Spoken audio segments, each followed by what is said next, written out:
गांव के पास एक खेत में एक पुरानी गाड़ी अकेली खड़ी थी। कोई उसके पास नहीं जाता था। उसका रंग उड़ चुका था। जंग ने धातु को खा लिया था। टायर पंचर थे। खिड़कियां खाली आंखों जैसे लगते थे।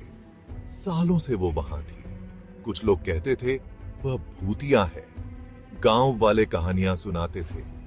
एक भयानक एक्सीडेंट के बारे में फुसफुसाते थे। गाड़ी एक काला रहस्य समेटे हुए थी। ये डर की जगह थी। उस गाड़ी के पास जाने की हिम्मत किसी में नहीं थी। बच्चों को वहां जाने से मना किया जाता था। कहते थे कि रात के समय वहां से अजीब आवाजें आती हैं। कभी कभी कोई परछाई दिखती थी। गांव के बुजुर्ग बताते थे कि उस गाड़ी में एक परिवार सफर कर रहा था। एक रात घने कोहरे में उनका एक्सीडेंट हो गया। कोई भी जीवित नहीं बचा।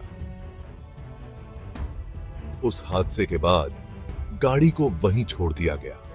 धीरे धीरे समय के साथ गाड़ी की हालत बिगड़ती गई।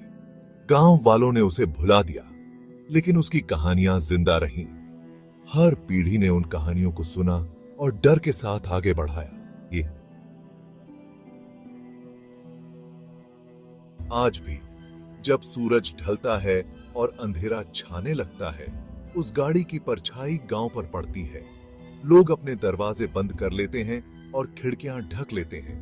कोई नहीं चाहता कि उस गाड़ी का साया उनके घर पर पड़े। वो गाड़ी अब सिर्फ एक धातु का टुकड़ा नहीं, बल्कि एक डरावनी कहानी का हिस्सा बन चुकी है।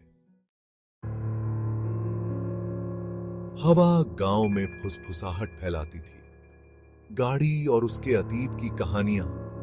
कहते थे एक परिवार उसमें मर गया था। एक अंधेरी रात में एक भयानक दुर्घटना। सच क्या था कोई नहीं जानता था, लेकिन डर सबको लगता था। गाड़ी एक चेतावनी थी। इस बात की याद दिलाती थी कि अंधेरा उन्हें भी घेर सकता है। बेहतर था उसे ऐसे ही छोड़ दिया जाए। उसे लंबे घास में ऐसे ही रहने दो। बीते हुए कल को डीएफएन रहने दो। गांव के बुजुर्गों का कहना था कि उस गाड़ी में आत्माओं का वास था। जब भी कोई उस गाड़ी के पास जाता, उसे अजीब सी आवाजें सुनाई देती। कुछ ने तो यहां तक कहा कि उन्होंने गाड़ी के अंदर परछाइयां भी देखी थीं। गांव के बच्चे भी इन कहानियों से डरते थे। वे कभी उस गाड़ी के पास नहीं जाते थे। उनके माता पिता ने उन्हें सिखाया था कि अतीत को छेड़ना नहीं चाहिए। एक रात जब चांदनी गांव पर बिखरी हुई थी, एक युवा लड़का साहस जुटाकर उस गाड़ी के पास गया।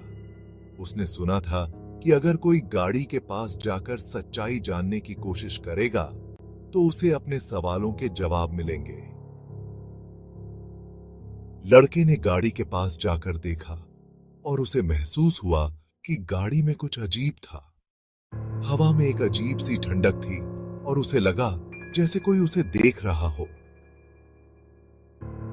जैसे ही उसने गाड़ी को छुआ, एक तेज हवा का झोंका आया और उसने सुना, यहां से चले जाओ। लड़का डर के मारे पीछे हट गया और भाग खड़ा हुआ। गांव लौटकर उसने सबको अपनी कहानी सुनाई। बुजुर्गों ने उसे समझाया कि कुछ रहस्यों को रहस्य ही रहने देना चाहिए। गाड़ी की कहानी एक चेतावनी थी और उसे ऐसे ही छोड़ देना ही बेहतर था। और इस तरह गाड़ी गांव के किनारे लंबे घास में अपने रहस्यों के साथ खड़ी रही। हवा में फुसफुसाहटें अब भी थीं, लेकिन गांव वालों ने सीख लिया था कि कुछ कहानियां कभी खत्म नहीं होती। गांव में 3 दोस्त रहते थे। नौजवान थे और निडर। वो कहानियों पर हंसते थे। उन्हें भूतों पर यकीन नहीं था। एक दिन उन्होंने शर्त लगाई, गाड़ी में रात बिताने की हिम्मत। उन्होंने पूर्णिमा की रात चुनी। वे बहादुर बनना चाहते थे। सबको गलत साबित करना चाहते थे। वो गाड़ी के पास पहुंचे। उन्हें देख रही परछाइयां नहीं दिखाई दी। रात शांत थी, हवा भारी थी। दोस्त गाड़ी तक पहुंचे। उन्हें ठंडक महसूस हुई। हवा और ठंडी हो गई। उनकी हंसी थम गई। गाड़ी उन्हें घूरती सी लगी। उन्होंने किरकिराते दरवाजे खोले। धूल और सड़न की बदबू उन पर आकर लगी। वे अंदर चिरच गए। सीटें ठंडी और नम थी। खामोशी सिर्फ उनकी घबराई हुई सांसों से टूट रही थी। दोस्तों में से एक ने चाबी घुमाई। कुछ नहीं हुआ।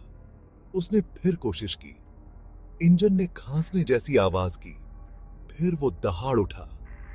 आवाज बहरी कर देने वाली थी। दोस्त अपनी सीट पर पीछे की तरफ गिर पड़े। हेडलाइट तेज रोशनी के साथ जल उठी।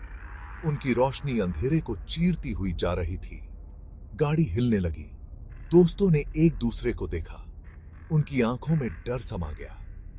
उन्होंने क्या कर दिया था? गाड़ी चलने लगी। पहले धीरे धीरे, फिर तेज तेज। दोस्त चिल्लाए। वे गाड़ी को कंट्रोल नहीं कर पा रहे थे। स्टीयरिंग व्हील घूम नहीं रहा था। ब्रेक काम नहीं कर रहे थे। एक दोस्त ने रियर व्यू मिरर में देखा।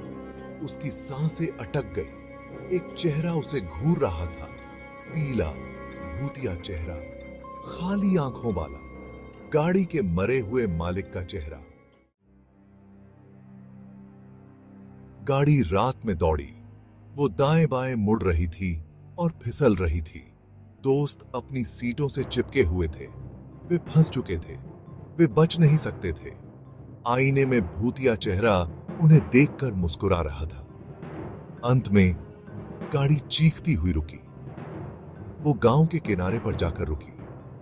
दोस्त बाहर कूद पड़े। वे जितनी तेजी से दौड़ सकते थे, दौड़े।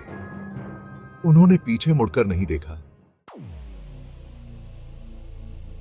दोस्त तब तक दौड़ते रहे जब तक वे गांव नहीं पहुंच गए। वे भागते हुए जो पहला घर दिखा उसमें घुस गए। वे हाँफ रहे थे और डरे हुए थे। उन्होंने अपनी कहानी सुनाई, लेकिन किसी ने यकीन नहीं किया। गांव वाले गाड़ी देखने गए, लेकिन वह गायब थी। उसका कोई नामो निशान नहीं था। खेत खाली था। दोस्तों को झूठा कहा गया, लेकिन वो सच जानते थे। दोस्त फिर कभी उस खेत के पास नहीं गए। उस रात के बाद वह जगह उनके लिए एक डरावना सपना बन गई थी। उन्होंने उस रात के बारे में कभी बात नहीं की। हर बार जब वे मिलते, एक अजीब सी चुप्पी उनके बीच छा जाती थी। लेकिन वे आईने में देखे भूतिया चेहरे को कभी नहीं भूले। वह चेहरा उनकी यादों में हमेशा के लिए बस गया था, जैसे कोई डरावना साया। उन्होंने किस्मत को चुनौती दी थी। वे सोचते थे कि वे अजेय हैं, कि कुछ भी उन्हें हरा नहीं सकता, और उन्हें उसकी कीमत चुकानी पड़ी थी। उस रात ने उनकी जिंदगी बदल दी थी, और वे कभी पहले जैसे नहीं रहे। गांव वाले आज भी उस भूतिया गाड़ी की कहानी सुनाते हैं। हर पीढ़ी को यह कहानी सुनाई जाती है ताकि वे उस जगह से दूर रहें। जो अतीत को खंगोलने की हिम्मत करे, उसके लिए एक चेतावनी। यह चेतावनी हर किसी के लिए थी जो उस रहस्य को जानने की कोशिश करता। कुछ चीजें ऐसे ही छोड़ देना ही बेहतर होता है। कुछ रहस्य ऐसे होते हैं जिन्हें जानने की कोशिश करना खतरनाक हो सकता है। कुछ राज दफन रहने ही चाहिए। वे राज जो अतीत में छुपे हैं, उन्हें उजागर करना हमेशा सही नहीं होता। वो गाड़ी आज भी कहीं है, अपने अगले शिकार की प्रतीक्षा में, और ज्यादा आत्माओं को अपना बनाने के लिए। वह इस बात की याद दिलाती है कि कुछ चीजें कभी नहीं मरती, कुछ बुराइयां हमेशा बनी रहती। भूतिया बना हुआ है। हवा में गूंजती फुसफुसाहट से भूतिया, गाड़ी की याद से भूतिया, अनजान के डर से भूतिया। हमें